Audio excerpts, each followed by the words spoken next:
Hello, everybody. It is Dee and Renee, and we want to welcome you today. Dee is broadcasting from her new studio at home. Say hi, Dee. Hello, everybody. So I'm sorry, we had a little technical difficulties this morning, so we had to sign in with a different registration here, and Facebook is being difficult to me today, which is a little frustrating, but that's okay. And the reason I'm not looking at the screen is because I'm trying to figure out how to bring up all of our pictures here. So, woo, we got it. There we go. All right, so this is not the picture I want. I am going to be, I guess we get to flip through a bunch of pictures vicariously today. Okay, let's just say hi to a couple of people. A little pressure here. Hi, Karen. Karen was at our retreat. Hi, Karen. And Myra, say hi. Thanks for jumping on here, you guys. Hi, hello, Jennifer. Myra. Hi, Jennifer. The cooking show, and I'm gonna have to take this down. So Dee, well, I'm trying to figure out this craziness over here. Would you tell people about your new baking book and how they can find it? Sure. So as you all know, I love to make recipes, create, and share. And although I have a lot of recipes, we decided to do a little collection of some of the baking recipes. And basically what I'm looking for is I am looking for all of your feedback. Is it something that you like and enjoy? Does it make your journey easier? Does it enhance it? What kind of recipes are you looking for? Do you what kind of ideas would help you the most on your journey? Are you looking for protein and veggie ideas? Are you looking for Instapot ideas, air fryer ideas? Do you like a combination of them all? So really, if you have the ebook, I want all your constructive criticism, and so don't be scared. If there's things that you don't like or that I can improve on, please let me know those as well. Yeah, it would be great. So I just help me to help you even more. So that would be awesome. Yeah. So I'm just now putting a survey. If you would take our survey, that will help us in creating recipes that you want, in creating more ebooks that are interesting to you. So I'm going to put a survey. I'm typing it right now as we speak. I'm putting in a survey link. If you would grab that link and just tell us, kind of what is interesting to you and all of that. So one of the things I did notice is about 22% of the people watch us live. And then another about another 22% watch us both live and recorded. And the feedback we're getting so far with the survey is people really want quick and easy dinner recipes and maintenance and lifestyle recipes. So awesome, you guys. We will work on that. If you have Dee's recipe cookbook already, you've downloaded it, send us a donut emoji for the baking cookbook. So I love those donut emojis. Everybody was super creative with those last week. And we've got here from West Virginia. I'm assuming WV means West Virginia. And yeah, okay. So now let's move on. And if you guys are watching us in the live version, please type #live. If you're watching the replay, #replay.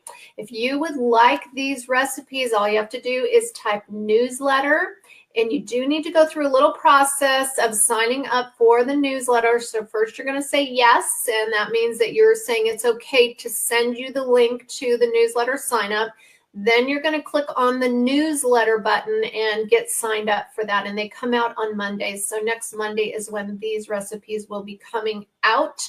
If you are a coach or a clinic that would like to be an affiliate, meaning that we will send you a discount code for your clinic dieters to download the ebook, all you have to do is either type clinic or coach. So if you're an owner, type clinic. If you're a coach, type coach, and fill out our affiliate survey, and we will be happy to send you a special code that will give you access to share with your clients. Oh, I love Jennifer. Woo! 4 donut emojis. Nice. All right, you guys. Let's see. And if they're IP donuts, you can eat all 4. That is true. Oh, look, Karen has a donut also. Love it, you guys. All right, so let's take a look here. And the theme of today's recipes is vegetarian. So we have a lot of clients. I know I personally have a ton of vegetarian clients. And, you know, they don't have a lot of options sometimes in the world of protein. So Dee created all vegetarian recipes. And one of the things we talked about is making sure that every one of our broadcasts has something vegetarian included in it. So that'll be awesome for the future. Okay. So Dee, tell us about this. So for anybody that's familiar with the protocol, there is a product on the shelf, and it is the vegetable chili. And it is not something that would be my first choice to reach for, just because it is a restricted product. However, I do have to say that once you try it and incorporate it into some recipes, it is a fantastic product. It is also very filling. Or I should say, you can turn it into a very filling recipe, and you can be very creative with it. So the base spices that are in that vegetable chili are really very good. And here I just really added to them. So I used jicama as my beans. So I actually cut them into the same size as a real bean would look like, so that they can soak up and absorb some liquid for me. I added my vegetables. The great thing about chili, if you've ever made a pot of homemade chili, there is not a right or wrong way to what veggies that you want to add. So of course, if you're in phase 1, you're going to stick to your sheet, but there's a wide variety, peppers and celery and tomatoes, whatever you like can actually go in there. Now, I have to do homework, and I had to consult Renee and some other sources on vegetarian options. So it's really easy to do things like eggs and vegetables for a vegetarian, but when it comes to other sources such as tofu or other plant-based items, I'm definitely not the expert, so I have a lot of learning to do. So my first task was I did want to try to bake with tofu this week, and I have in the past, I don't mind it at all, but I was looking for fermented sprouted tofu. So in my neck of the woods, it's a little bit trickier to find, so I had to go on a hunt. But pictured in this recipe is a serving of grated tofu. And with the vegetables and the other spices and there's a few little beans in that vegetable chili too, real ones. Great texture and great flavor, because what the tofu does is it just simply soaks up all the flavor of the herbs and spices that you use and the juices from the vegetables. And it makes a really hearty, tasty serving. So I was very encouraged to keep trying. And my 17-year-old, when I was making that, was like, "Oh, that smells good. What is that?" And so I told him, and he's like, "Yeah, I'll try that." So it was awesome. So that's what we're looking for. And one thing that I can tell you just from a personal side of the story is that I was raised, I'm a farmer's daughter. I was raised in a farming community. I probably ate more grass-fed and higher quality beef than most people will ever eat in their lifetime. And so I am not anti-beef, but I'm also not anti-plant-based. So I am open to trying a little bit of everything. So I'm really excited to try to incorporate a few plant-based recipes. Well, the way that I grew up, it wasn't cool to be a vegetarian. Oh, so okay. One of the things, Dee has a new computer system. So one of the things, Dee, you can do is turn down your volume a little bit so you can still hear me, but that we don't get any feedback. Okay. But anyway, so I grew up in a world where being a vegetarian, like nobody knew a vegetarian. I grew up in the 60s and 70s, and we were vegetarian because we were a certain kind of religion. So long before there was a Whole Foods or a Trader Joe's, or it was cool to be vegan, I was eating gluten-based products. And when I say gluten, it's different than the gluten that you hear about today. And so it's not that, GMO related gluten that is causing us digestive issues. My mom actually made a lot of things, and then we got a lot of things through the Loma Linda foods. So very, very interesting growing up. I didn't think it was so cool then, but I have to tell you that for my digestive system, having a primarily plant-based diet has worked for me for many years, and supplementing, of course, with omegas. And I used to eat a lot of fish. That changed for me when I got some leaky gut. And you can watch a video that I did over on my nutrition and wellness community that we just talked about last night, which was very cool, with Dr. Vicky. So if you are just jumping on here and you would like these recipes, they come out on Mondays. And all you have to do is type in the word newsletter, and we will be happy to get that to you. And so let's talk about this. And by the way, I am a lover of tofu, but tofu is an acquired, I think it's not so much that it's an acquired taste, it's an acquired texture. So you can do it in a lot of different ways. And this looks to me like I've had scrambled tofu, like scrambled eggs before. This looks very similar to that. So let's talk about this, Dee. Oh, this is actually curry cauliflower rice. And so I riced the tofu, and there's not a lot in there. So Renee is going to help us with the actual conversion and serving size of the tofu, because a serving of tofu, you don't want to exceed 35 to 40 grams. Is that correct?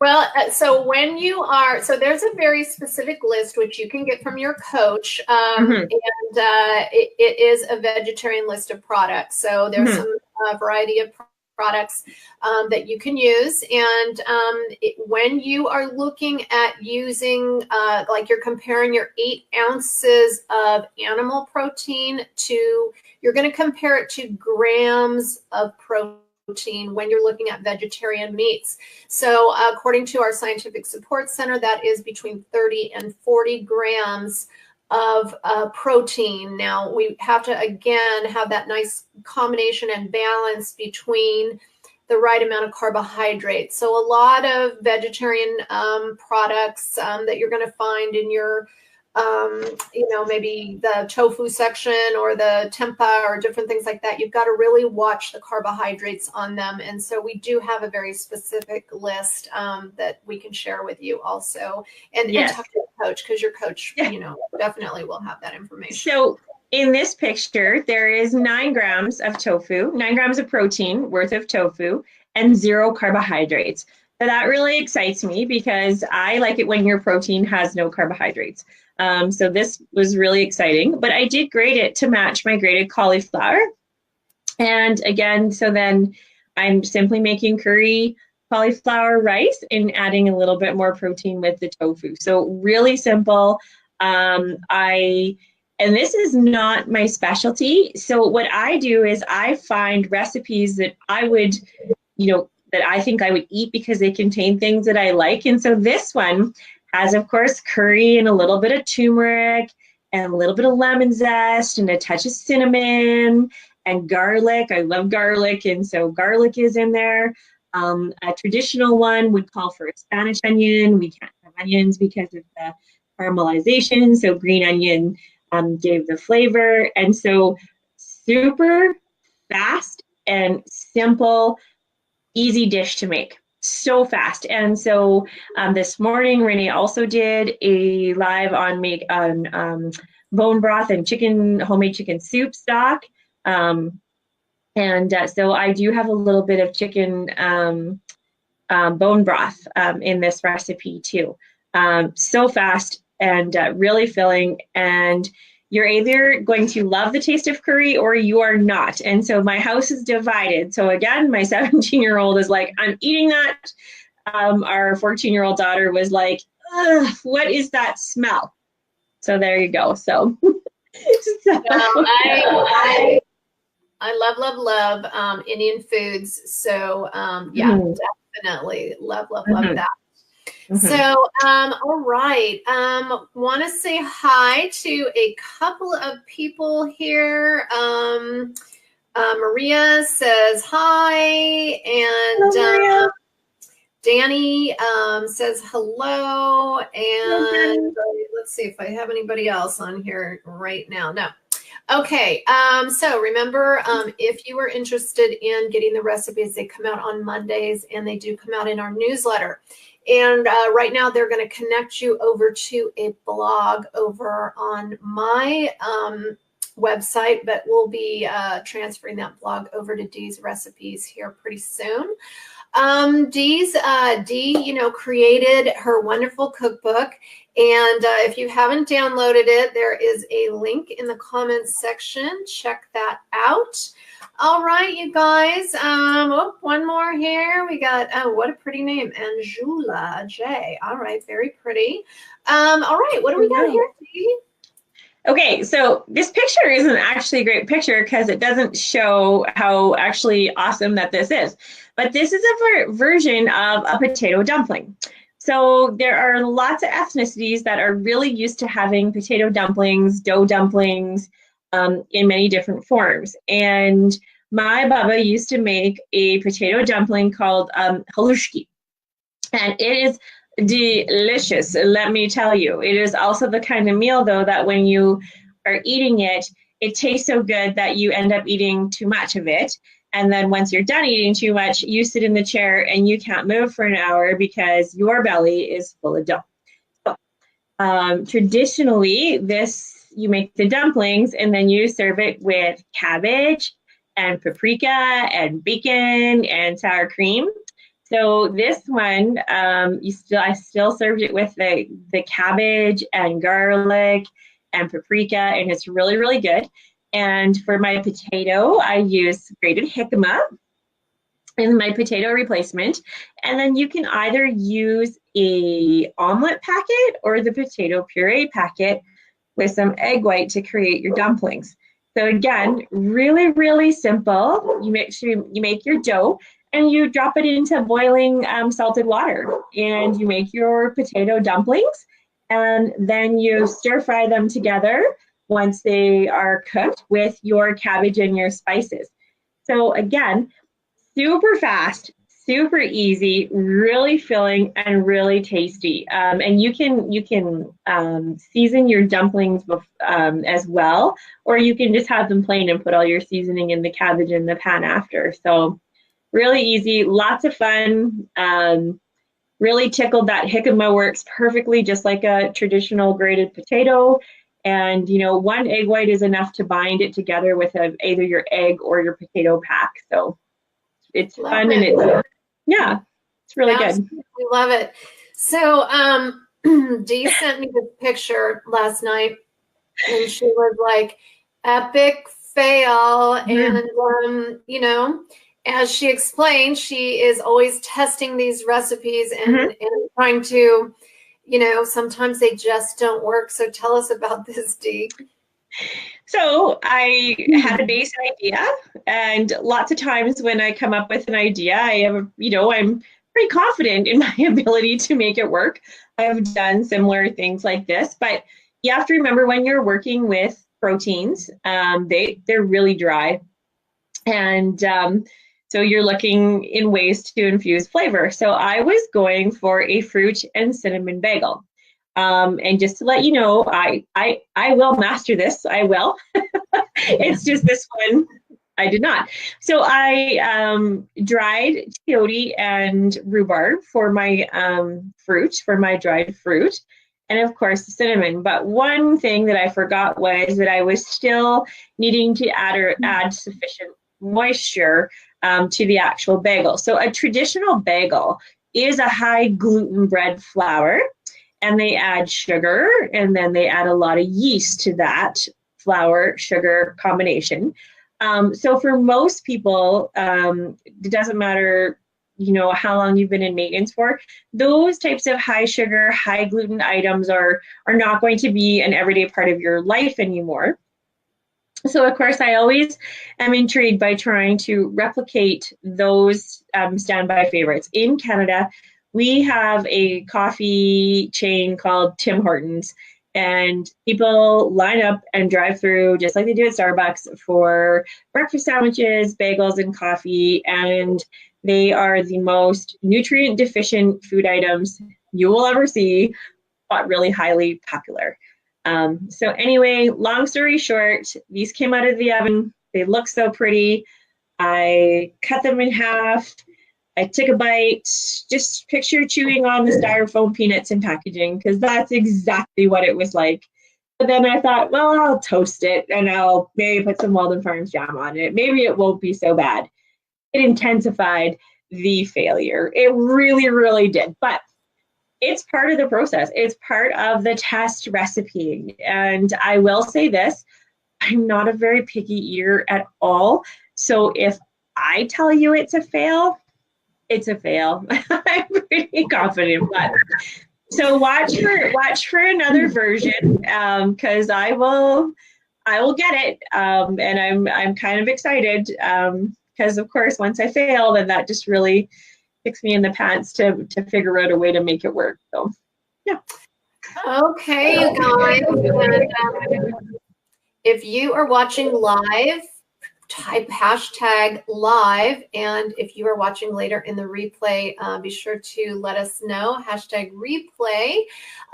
There is a link to our survey. If you would just take a moment to fill that out, that's going to help us as we are creating more and more recipes and ebooks and things that really, that you love. And I know we get requests for printable recipe cards. Dee and I have so much going on. We get the recipes to you in the newsletter format. And so that's why we are creating these different ebooks, so you can kind of have them all in one place. And we appreciate all of your loyalty and always all your good comments and love all of that. Okay, so Dee sent me this picture the other day, and as you know, I always end on my favorite picture. And this, I was like, holy cow, what is that? It is a chayote turnover, or, a faux apple square. So my mama makes an apple square. And I, my whole life, I'm not a fruit eater. I'm just not. I never have been. However, when my mom would make the apple square, I would eat it. And it is another one, just like homemade apple pie, right? But in a square. And of course, it was another one of those items that you just, when they taste so good, you have a hard time stopping at one. It's a common theme. So something that you can easily overeat. So when my household is clean eating, I don't make pie, I don't make those types of things, but I love chayote. I love working with chayote. I love it savory. I love it sweet. It is really an underestimated select veggie on your list. So if you have not used it, if your grocery store does not carry it, you get your produce manager to bring it in. It is so mild, it is so low carb, low glycemic. It is really a fantastic addition, great vitamins. And as pretty as it looks inside that square, it stays. So I used it exactly like you would apples. And what you see it placed on there is my Vanilla Dream cookie. So you would have got that cookie dough, that cookie recipe a few weeks ago. Yes. Yeah. It was and so that is my base. And so when you get this recipe, I'm going to give you some tips on how to work with that dough to create this recipe, because you're going to roll it out and you're probably going to have to re-chill it, because of course, if your house is warm, which most of ours are at this time of the year, the dough gets hard to work with when it gets warm. So once you roll it out, you're probably going to have to throw it back in the fridge for about 15 minutes before you can finish working with it to fold over.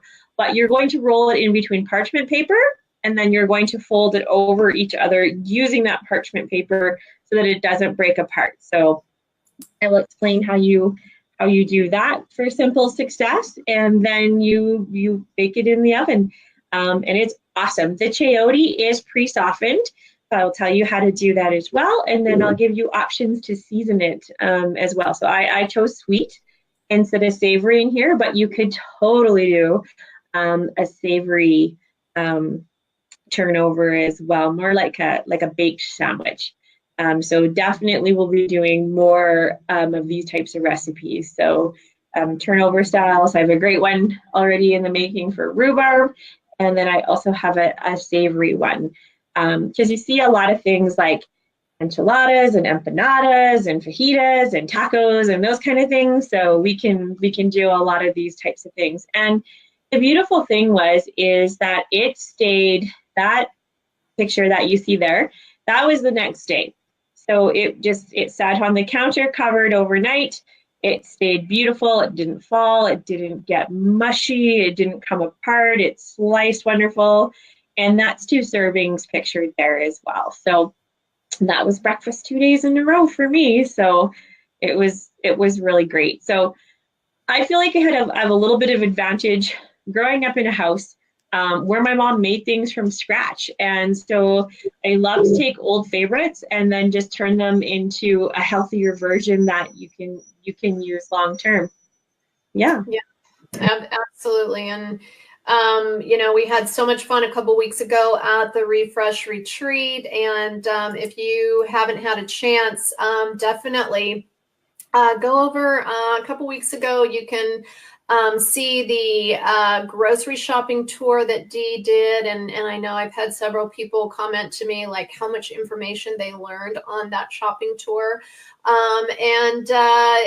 Just a couple of the live cooking classes. Dee did a meal prep cooking class, which was super fun. And you can watch that whole class and get her tips and ideas. I know we've had a lot of people say, I would love some step-by-step cooking videos. So we'll put that on the list. And if you would take a moment to just click on the survey that is in the comment section, we would really appreciate all of your feedback. So let us know, did you love the vegetarian recipes? Send us some hearts and likes and tell us what you thought. Dee, do you have a few tips for as we are transitioning into March? We're now 2 months into the year. And if you've been on protocol since January 1st, a lot of our clients are down about 20 pounds. Any tips or things that are coming up in your clinic? Well, spring is around the corner.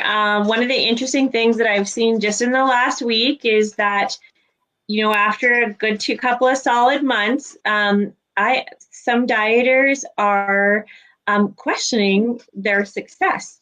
And so I want to touch on this. So, what? My results have been too good to be true. I'm waiting for the crash, and the crash isn't coming if you're still following 100%.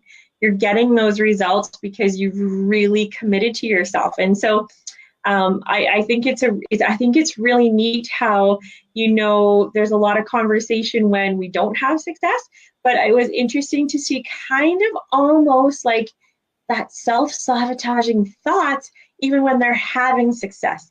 So we really need to keep the conversation and the language going about, no self-sabotaging, no negative effects, or, self-talk, because we don't want that to come to fruition. Lots of talk about, it's very, very cold where I live right now. We are in a cold snap. It was minus 33 again this morning.